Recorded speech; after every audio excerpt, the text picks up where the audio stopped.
هل تتصور أن المغرب أصبح واحداً من أقوى الدول في ألعاب التضامن الإسلامي بعد أن حصد 16 ميدالية ويتقدم نحو منصة التتويج؟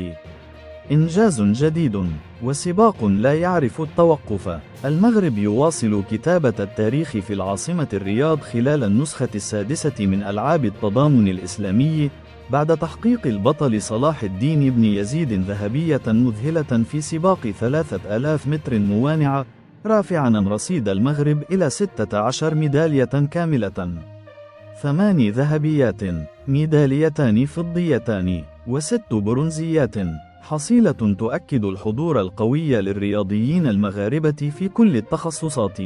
الوفد المغربي الذي يضم 76 رياضياً ورياضية ينافس في 12 رياضة مختلفة، من ألعاب القوى إلى الجيدو، الكاراتي، التايكواندو، المصارعة، المواي تاي، الجوجتسو، الترياثلون، رفع الأثقال البارالمبية، الرياضات الإلكترونية، كرة القدم داخل القاعة، وحتى الرياضات الخاصة بالأشخاص في وضعية إعاقة. كل سباق وكل نزلة وكل نزال يظهر عزيمة لا تنكسر، وإصراراً على رفع العلم المغربي في كل منصة.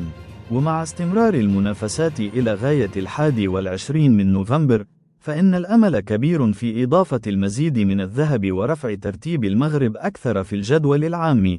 ما يقدمه الرياضيون المغاربة اليوم ليس مجرد ميداليات، بل رسالة قوة وطموح وفخر. والرحلة مستمرة، والذهب ما زال في المتناول. فهل سيختم المغرب ألعاب الرياض 2025 بإنجاز تاريخي جديد؟ الأيام القادمة ستكشف.